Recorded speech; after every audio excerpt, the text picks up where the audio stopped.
우리가 함께 볼 말씀은 히브리서 9장 27절에서 28절까지의 말씀입니다. 우리 한 목소리로 합독하겠습니다.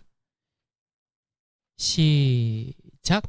한 번 죽는 것은 사람에게 정해진 것이요 그 후에는 심판이 있으리니 이와 같이 그리스도만은 사람 담당하시려고 단번에 들이신 바 되셨고 구원에 이르게 하기 위하여 죄와 상관없이 자기를 바라는 자들에게 두 번째 나타나시리라. 아멘. 오늘은 우리가 시작하기 전에 이렇게 인사를 하겠습니다.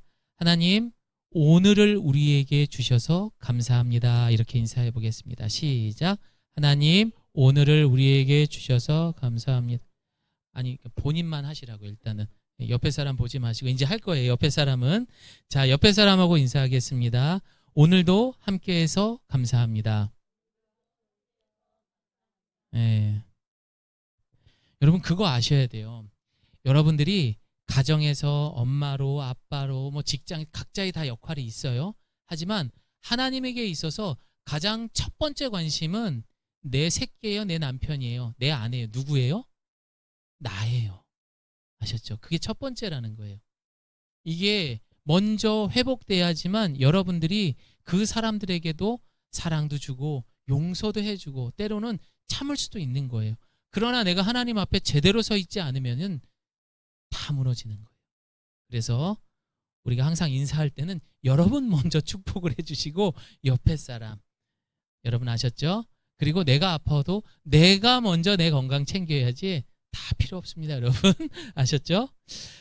자, 여러분 오늘 우리가 이렇게 인사한 거는요, 오늘 하루도 주님은 우리를 천국에 데려가지 않고 오늘 이 자리, 예배의 자리로 우리를 불러주셨습니다. 다시 말해서 얘야, 너 오늘도 살아라 라고 우리에게 명령하신 것입니다. 아멘입니까?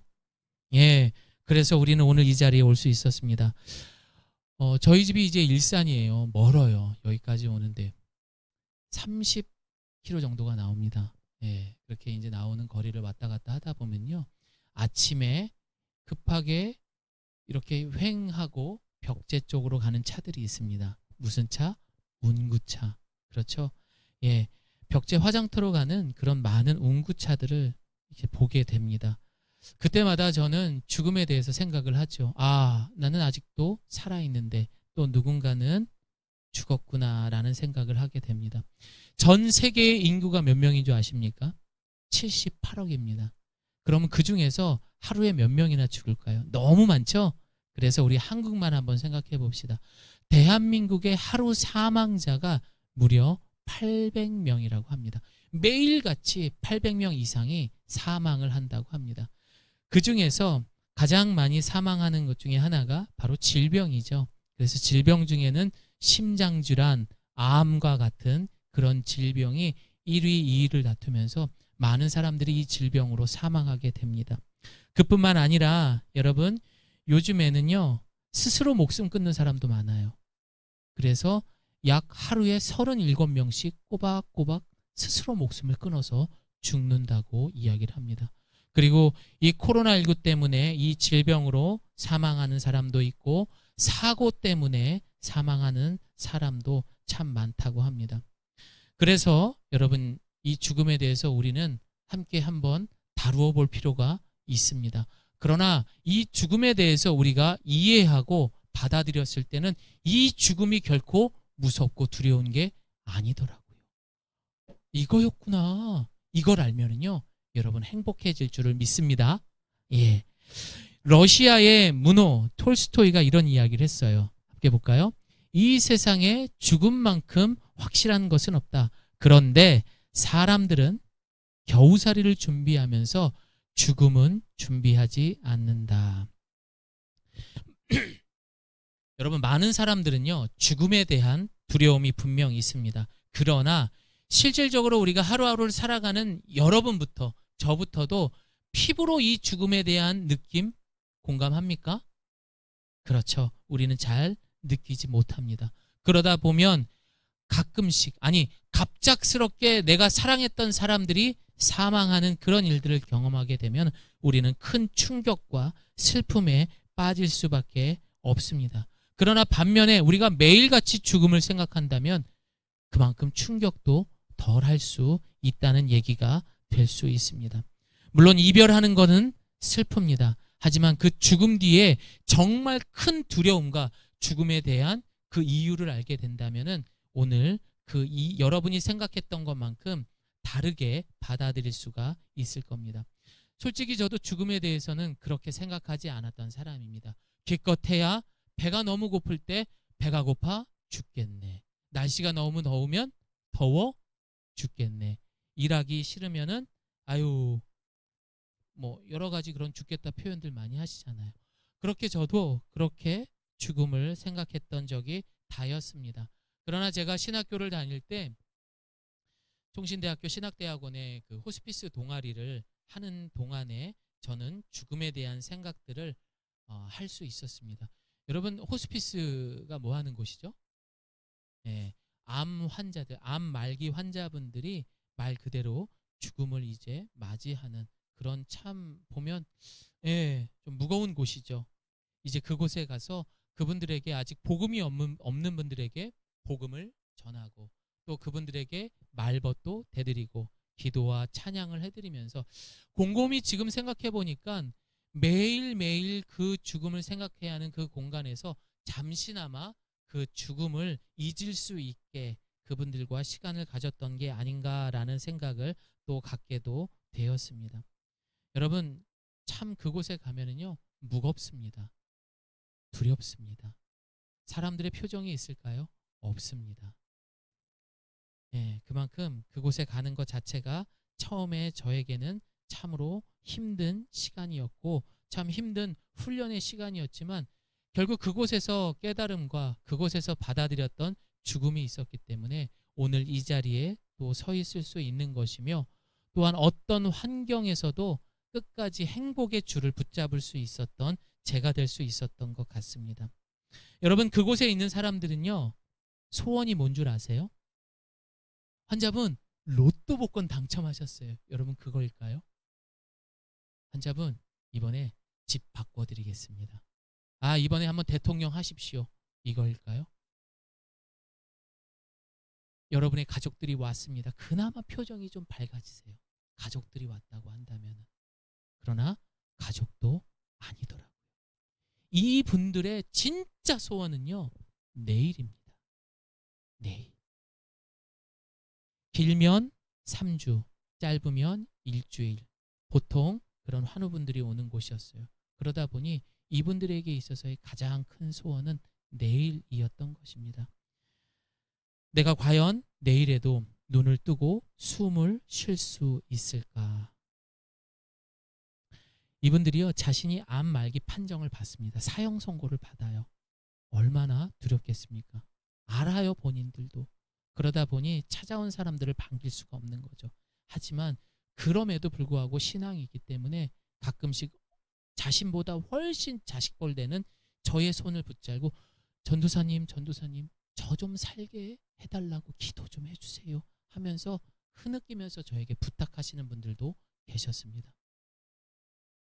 그러면 저도 이걸 어떻게 해야지 라는 많은 생각과 함께 그분들의 손을 붙들고 기도했던 기억이 있지만 참 가슴이 아팠습니다.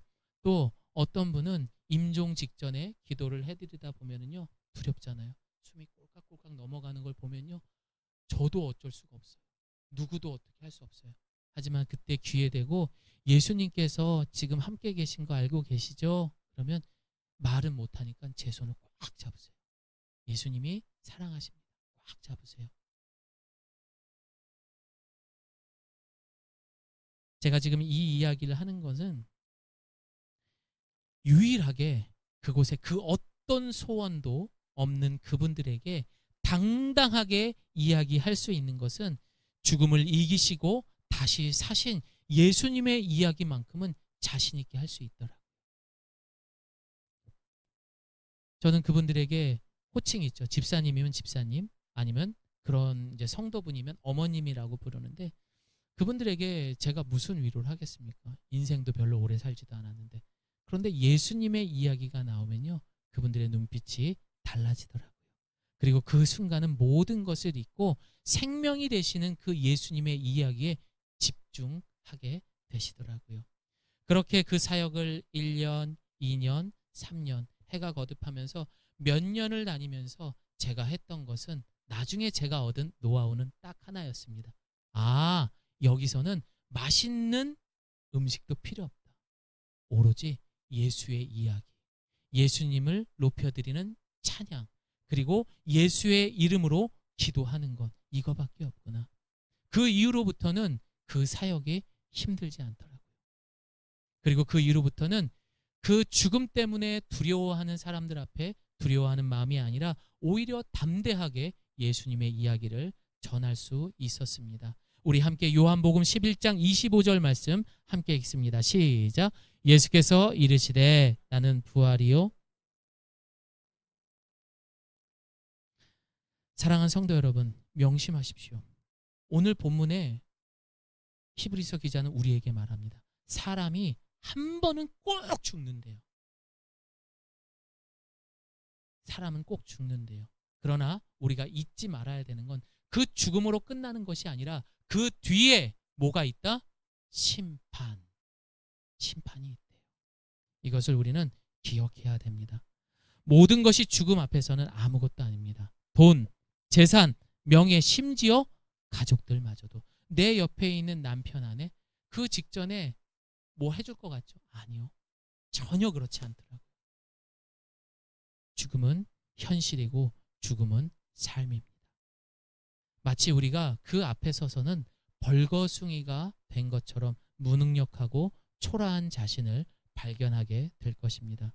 그만큼 죽음이 우리에게 주는 공포와 두려움은 연약한 인간을 가장 위협하기에 좋은 어둠의 세력, 바로 사탄의 가장 큰 권세라는 것입니다. 그 잘난 사람들도요, 그 죽음 앞에서는 벌거숭이로 만드는 게 바로 죽음이라는 것입니다. 그러나 그 사망 권세를 이기신 예수님이 우리를 사랑하셔서 우리를 위해 죽으셨습니다. 아멘입니까? 다시 말해 우리는 남은 삶이 얼만큼인지는 아무도 모릅니다. 하지만 오늘 이 시간 이후 우리는 늘 죽음에 대해서 생각해야 됩니다. 나의 죽음 이전에 이미 죽어야 하는 나를 위해 죽으신, 바로 십자가에 죽으신 예수님의 죽음을 생각한다면 앞으로 우리가 어떻게 살아가야 될지에 대한 방법을 알게 되실 겁니다. 그냥 죽는 게 아니라 그 앞서서 나의 죄를 위해 죽으신 예수님의 십자가의 죽음을 생각하니 내가 앞으로 어떻게 살아가야 될지 목적도 생기고요, 동기도 생기고요, 그 과정도 함께 한다라는 것입니다. 그럼 오늘 이 시간 이후 여러분 모두가 이 죽음을 극복하기를 바랍니다. 그래서 앞으로의 우리의 삶이 다른 사람들과의 다름의 삶이 되기를 소망합니다. 또한 우리가 다름의 교회와 성도가 되기를 예수님의 이름으로 소망합니다. 영국의 엘리사벳 여왕이 임종할 때에 이런 말을 했다고 하더라고요. 영국의 여왕이, 오 하나님이시여, 내 소유의 전부를 당신께 드리겠사오니 30분만 내 생명을 연장시켜 주시옵소서. 그렇게 탄식을 했습니다. 어떻게 됐을까요? 아무런 소용이 없었습니다. 네. 그런데 여러분, 이런 사람만 그런 게 아니라 성경에서 가장 믿음이 좋고 하나님께서 가장 인정하셨던 다윗 왕도 죽을 때 열왕기상 2장 1절에서 2절 이렇게 이야기했습니다. 다윗이 죽을 날이 임박함에 그 아들 솔로몬에게 이제 말하게 됩니다. 내가 이제 세상 모든 사람의 길로 가게 되었으니. 결국 믿음 좋다라고 말했던 다윗조차도 세상 사람들 누구나 한 번은 경험해야 되는 죽음의 길로 갈 수밖에 없었습니다. 사실 오늘 본문의 내용은 믿음이 있어도 혹은 없어도 누구나 쉽지 않은 무거운 말씀입니다. 죽음, 듣기만 해도 가슴이 벌렁벌렁 뜁니다. 그러나 오늘 이 시간 다시 한번 이 죽음에 대해서 바르게 우리가 이해하고 인정하는 삶을 살게 된다면 우리도 부활의 예수님처럼 그 사망 권세를 이기시고 결국에는 우리도 육체와 우리의 영혼이 부활할 줄을 믿습니다. 로마서 5장 이제 12절 말씀을 볼 텐데요. 여러분, 왜 우리가 죽어야 하는지 이 말씀을 로마서 5장 12절 말씀 함께 읽어봅니다. 시작.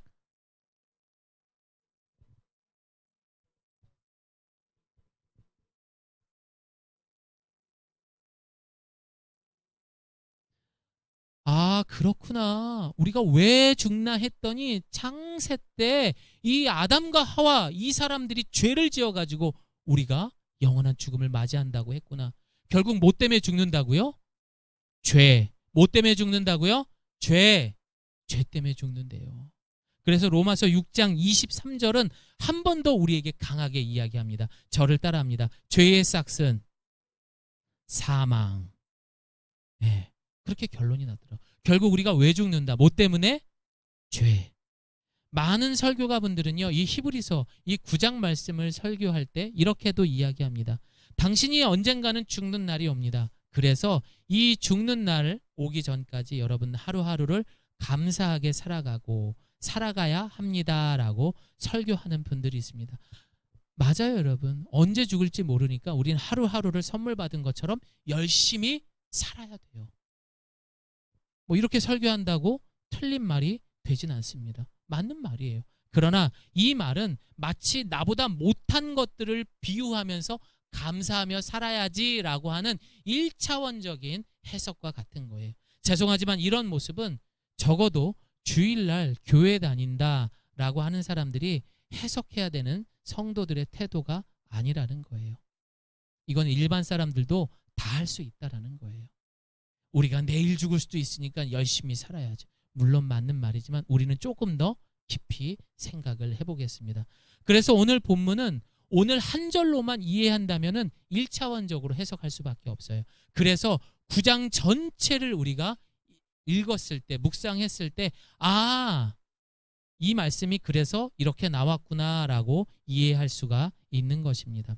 우리가 죽어야 하는 진리와 죽음에 대해 오늘 나누는 본질적인 이유는 바로 죄로부터 시작되었다라고 이야기를 합니다. 그래서 오늘 이 시간 우리는 죽음은 곧 죄라는 것을 마음판에 새기길 바랍니다. 죽음하면 뭐가 생각나야 돼요? 죄. 죄하면 뭐가 생각나야 돼요? 죽음. 이거 꼭 오늘 기억하고 가세요. 아셨죠? 자, 그래서 오늘 히브리서 9장 쉽게 이해할 수 있게 1절에서 9절까지 여러분들이 피곤치 않도록 영상을 좀 준비했습니다. 그래서 그 내용에 이 구약 시대에 이 죄 때문에 예배의 규례들과 제사법에 대한 이야기가 들어있어요. 그걸 함께 영상을 통해서 보도록 하겠습니다.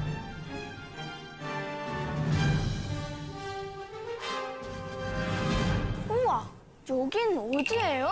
이 천들은 우리 키보다 훨씬 커요. 여기가 성막으로 들어가는 첫 번째 관문이야. 이곳에 들어가야만 하나님을 만날 수가 있어. 우와, 성막이 엄청 큰가 봐요. 성막은 이스라엘 민족이 모세를 따라서 애굽에 나왔을 때 하나님께서 직접 명령해서 만들어진 거란다. 하나님이 직접이요? 이 성막 안쪽으로 들어가게 되면 안뜰, 성소, 그리고 지성소로 이루어져 있는데 성막의 가장 안쪽 지성소에는 하나님이 계신 거야. 하나님이 계시다고요? 얼른 가요. 얼른 하나님 보고 싶어요.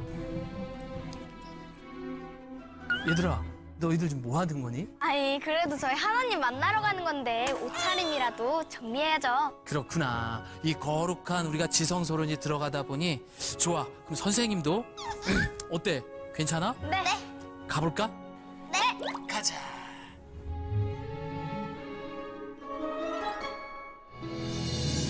짜잔! 하나님을 만나기 위한 두 번째 단계야.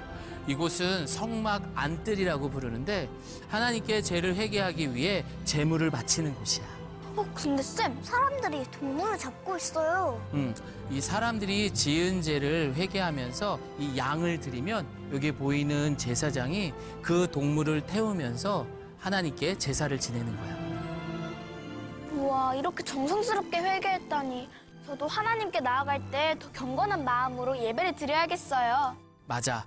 그런데 얘들아, 이 구약시대 때는 제사장 외에는 이 번제단을 지나서 성소로 들어갈 수 없었단다. 그럼 저희는 들어갈 수 없나요? 구약 시대는 그랬지만 성막 탐험을 위한 의무를 가지고 왔고 우리는 오늘 하나님께 한 발자국 더 나아갈 거야. 자, 그럼 우리 한번 가볼까? 우와, 이건 뭐예요? 엄청 커요. 물컵 같기도 하고. 여기가 세 번째 관문이야. 여인의 청동 거울로 만들어진 물그릇인데 물두멍이라고 불러.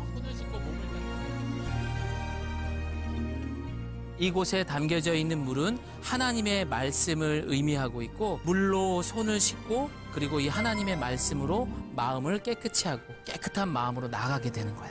아, 그렇군요. 쌤, 여기 엄청 화려해요. 금기둥도 있고. 그리고 멋진 천들이 덮여 있어요.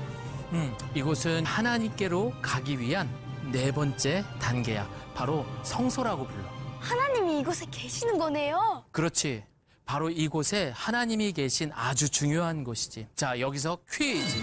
이 천막의 맨 위에 있는 이 가죽은 어떤 동물의 가죽일까요? 양이죠. 땡! 아, 낙타. 땡! 정답은 해달이야. 이스라엘 백성들이 애굽에서 나올 때 이 해달 가죽을 가져왔는데 질기고 그리고 습기를 잘 막아준다고 해서 사용을 했다고 해. 이렇게 귀한 것들로 하나님을 모시다니 하나님이 정말 기뻐하셨을 것 같아요. 자, 이제 유일하게 하나님이 계신 성소로 들어가 볼까? 네.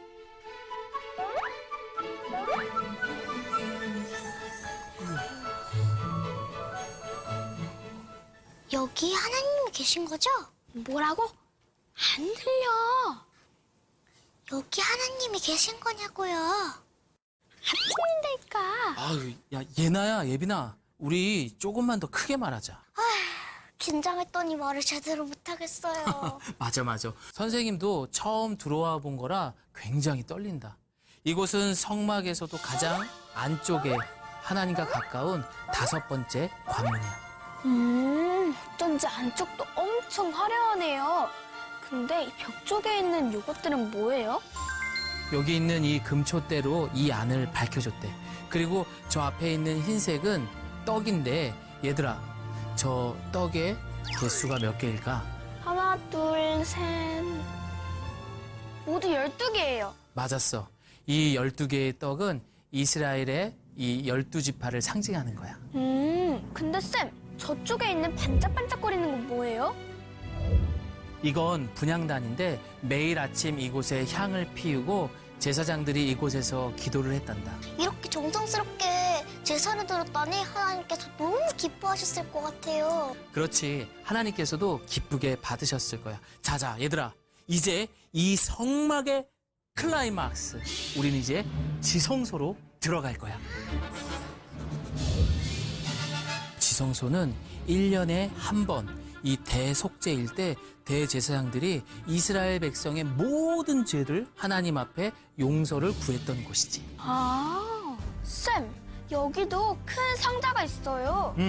이건 법궤인데 모세가 시내산에서 받은 10계명이 새겨진 돌판과 그리고 만나가 들어있는 항아리 그리고 아론의 지팡이가 이곳에 들어있어. 성경에서 법궤에 관한 이야기를 본 것 같아요. 여호수아가 여리고성을 함락할 때 이 법궤 이야기가 나와. 여리고성은 높은 성벽으로 둘러싸여 함락하기 어려운 성이었어. 여호수아는 하나님이 말씀하신 대로 이 법궤를 들고 성벽을 7바퀴 돌았어.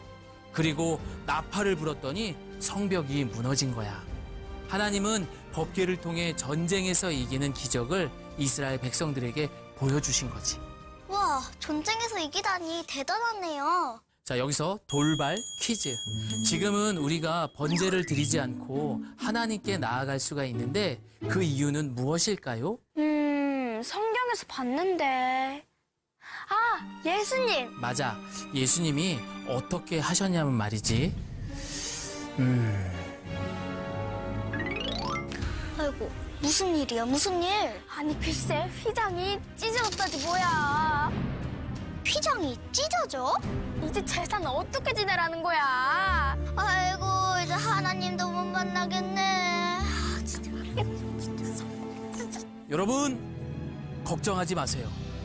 하나님의 아들 예수 그리스도께서 십자가의 죽으심으로 우리의 모든 죄를 용서해 주셨습니다. 그리고 우리는 구원받았습니다. 이제는 성소가 아닌 우리의 마음속 여기에 성령 하나님이 살아 계십니다. 여기에 하나님이 계시다고? 여기. 예수님이 피 흘려 돌아가시면서 이 두꺼운 휘장이 한 번에 찢어진 거야. 그리고 이제는 우리가 제사가 아닌 하나님 앞에 우리의 마음의 성전으로 하나님께 나아갈 수 있는 축복을 받게 된 거야. 우와, 예수님을 보내주신 하나님께 너무 감사해요. 하나님이 이렇게 우리를 사랑하시는데 앞으로는 저희도 하나님을 더 잘 믿어야겠어요. 네. 여러분 지금 보셨던 것처럼 이게 지금 1절에서 10절까지의 내용인 거예요. 만약에 우리가 지금 구약의 시대를 살고 있었다면요, 우리 병길 형제, 희국 선도님은 뒤에서 양을 잡고 있겠죠. 예, 그리고 그 피를 빨리 가져오라고 하면서, 예, 그렇게 하면서 우리가 불로 태워서 번제를 올려드리면서 우리의 죄를 구했을 겁니다. 용서. 자, 여러분 지금 보셨던 것처럼 죄의 결말은 죽음입니다. 이 죄를 제거하고 극복하기 위해서 반드시 필요한 것이 과거에는 어린 양의 피였던 거죠. 바로 거룩한 속죄가 필요한 것입니다. 그래서 하나님과 교제할 수 있는 화목제물이 필요해서 구약시대에는 바로 영상과 같이 제사를 드렸던 것입니다. 그러나 이제는 그럴 필요가 없는 거죠.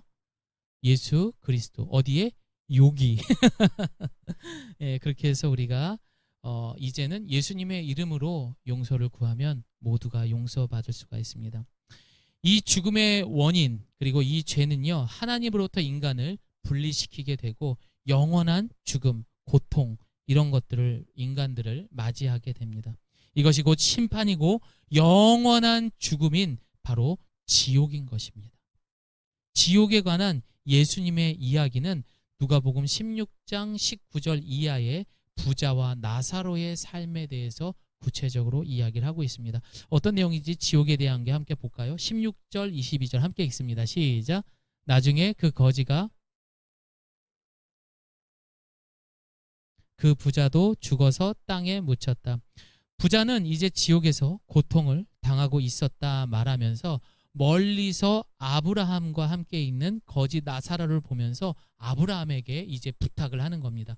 다음 말씀 읽겠습니다. 시작. 그가 아브라함에게 외쳤다. 조상 아브라함이여 저를 불쌍히 여겨 주십시오. 나사로를 보내 그 손가락 끝에 물 한 방울 찍어서 제 혀를 시원하게 해주십시오. 그렇게 부탁을 합니다. 그러자 안 된다. 여러분 여기가 지옥인 거예요.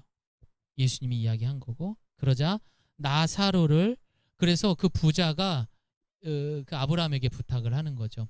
그러면 나사로를 우리 집에 좀 보내주셔서 저희 부모님과 제 5 형제가 저와 같은 그 고통을 당하지 않도록 좀 이야기를 전해주고 경고해달라 부탁을 합니다. 그러자 아브라함은 이렇게 이야기합니다. 모세와 예언자들이 있으니 그들의 말을 들으면 될 것이다.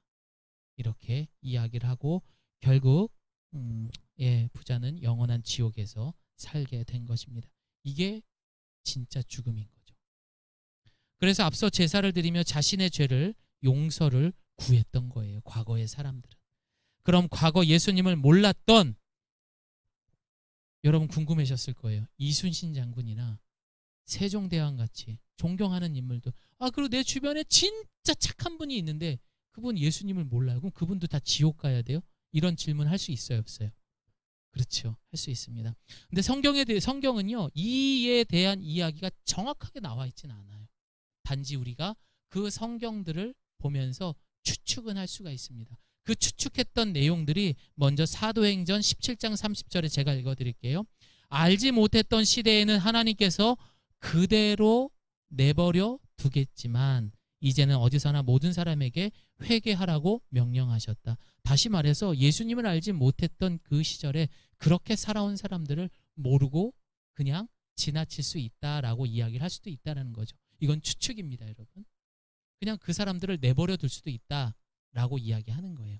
자, 그리고 두 번째, 이 이야기를, 이 본문의 내용을 가장 많이 이제 이야기하는 것 중에 하나가 로마서 2장 14절에 이렇게 적혀 있습니다. 율법이 없는 이방 사람이 본성으로 율법의 일을 행한다면 비록 그에게는 율법이 없을지라도 자기 자신이 자기에게 율법이 된다. 다시 말해서 본성, 사람의 본성에 따라서 천국과 지옥을 나누는 거죠. 그래서 이 사람이 자연스럽지 않은 일들을 행하는 거야. 범죄들을 정하면은 지옥에 가는 거고, 그런 본성에 맞게끔, 원래 하나님 앞에 지음 받았을 때 우리가 모두가 선하게 태어났잖아요.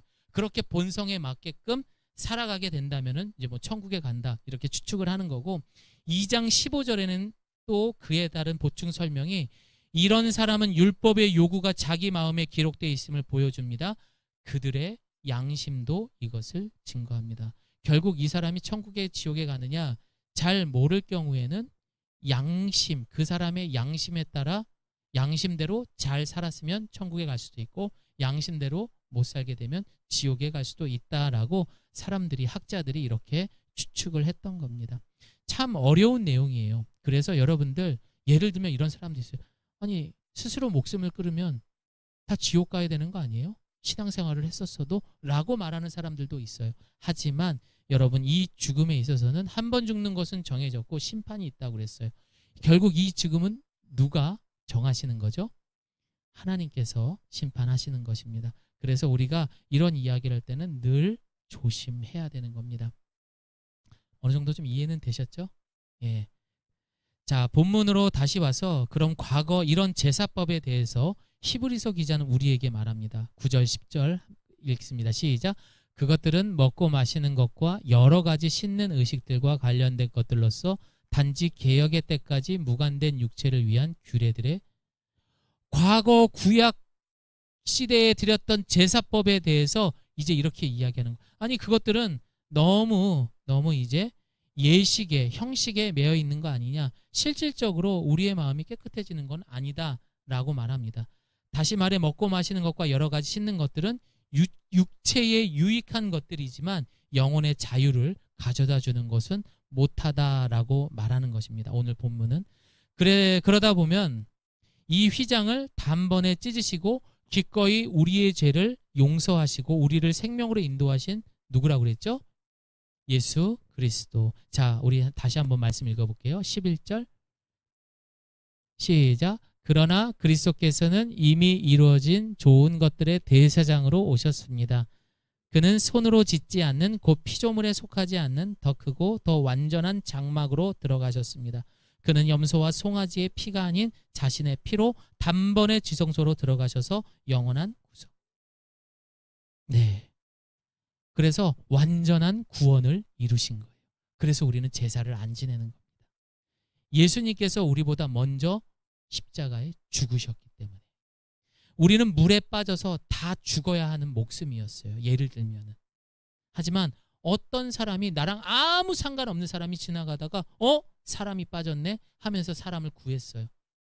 그리고 자신은, 그 사람을 살리고 자신은 죽은 거예요. 네.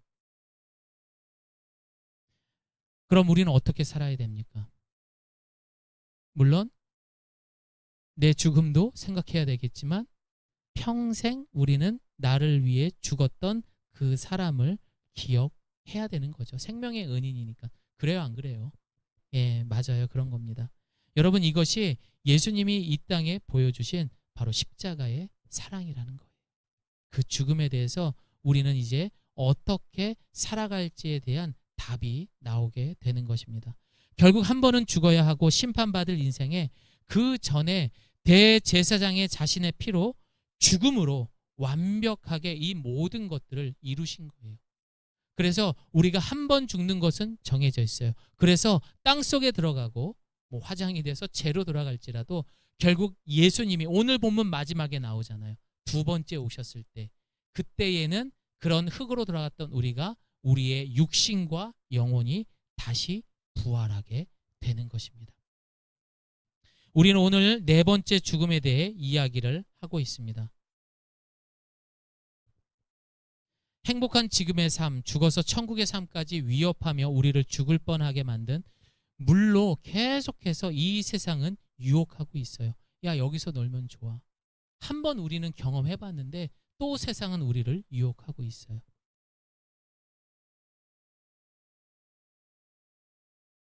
그러나 여러분 어떻습니까? 그곳에 다시 들어가게 되면 우리는 진짜 그 아까 보셨던 부자와 같이 영원한 죽음에 달하게 되는 것입니다.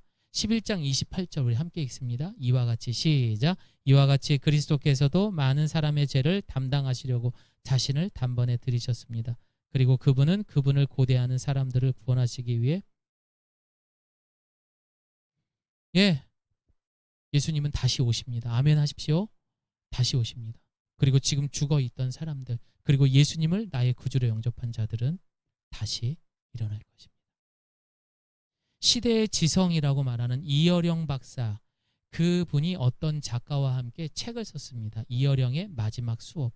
여러분, 이분이 1930, 여기는 3년생이라 나왔는데 4년생 어쨌든 오랜 기간 암투병을 하셨습니다. 그리고 이제 죽음을 옆에 둔 그가 우리에게 생의 한가운데 있다라는 그런 울림 있는 목소리로 담겨져 있는 책이에요. 그 책의 151페이지에 보면 이런 글이 써 있습니다. 나는 당신이 소유하고 있는 럭셔리를 판단하지 않는다. 가장 부유가 있는 삶이다. 스토리텔링을 얼마나 갖고 있느냐. 그 사람의 럭셔리지 그 사람의 그런 존재로 나는 인정을 한다. 다시 말해 너답게 세상에 존재했느냐, 이것으로 판단을 한다고 이야기합니다. 다시 말해 여러분은 여러분의 이야기로 존재하셨습니까?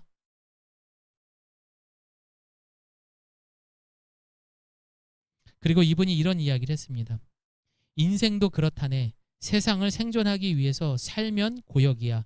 의식주만을 노동하고 산다면 평생이 고된 인생이지만 고생까지도 자기만의 무늬를 만든다고 생각하며 즐겁게 해내면 가난해도 행복한 거라네. 하나님은 우리에 대한 놀라운 계획이 있습니다. 아멘입니까? 결국 내가 짧은 인생, 긴 인생의 종착역이 되는 이 죽음을 맞이하는 삶을 얼만큼 나답게 살아가느냐, 이것이 제일 중요한 것입니다.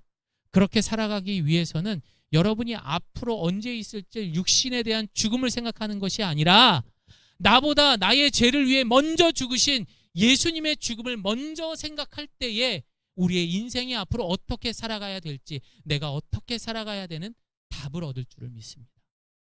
이제는 그 죽음에 대한 이해가 바뀌셔야 돼요. 어차피 한 번은 죽어요. 그 순서는 누가 될지 아무도 몰라요. 그래서 그 죽음이 뒤바뀌었을 때 예수님의 죽음을 먼저 생각하며 늘 감사하며 은혜로 살아가는 사람이 되었을 때 우리는 진짜 행복한 사람이 될 줄을 믿습니다. 사랑하는 성도 여러분, 이제 말씀을 마무리합니다. 세상에서 말하는 육신의 죽음은 어쩌면 우리 성도들에게 큰 의미는 없습니다. 그렇잖아요. 늘 얘기하잖아요. 나 천국 가는데. 맞아요, 여러분. 예수 잘 믿고 천국 가야죠. 우리는 이미 예수님을 영접하는 순간 한 번 경험하며 십자가에 우리가 죽었기 때문이에요. 그 육신의 죽음이 무의미한 거는 이미 2000년 전에 십자가에 우리 모두가 죽었다라는 겁니다. 아멘입니까? 우리 같이 갈라디아서 읽습니다. 시작. 내가 그리스도와 함께 십자가에 못 박혔나니 그런즉 이제는 내가 사는 것이 아니요 이제 내가 육체 가운데 사는 것은 나를 사랑하사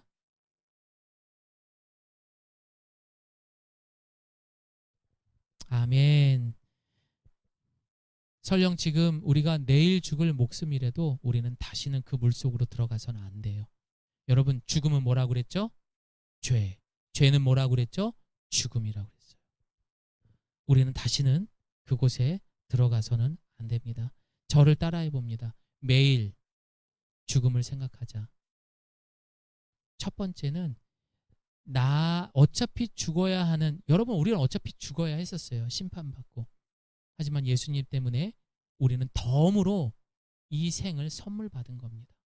그래서 첫 번째로는 예수님께서 나를 위해 십자가에 죽으신 그 죽음을 생각하십시오. 아멘입니까? 두 번째는 덤으로 받은 이 인생의 육신의 죽음을 생각하십시오. 그렇게 했을 때 우리는 매일매일 이 죽음을 생각한다면 오늘 하루가 그 어떤 날보다 소중하고 감사하고 행복한 삶이 될 줄을 믿습니다. 그리고 여러분 모두가 한 번 죽어야 할 때 담대하게 그 죽음을 맞이할 수 있기를 바랍니다. 그리고 우리 모두가 천국에서 만나기를 예수님의 이름으로 소망합니다. 네, 우리 시간 함께 기도하겠습니다.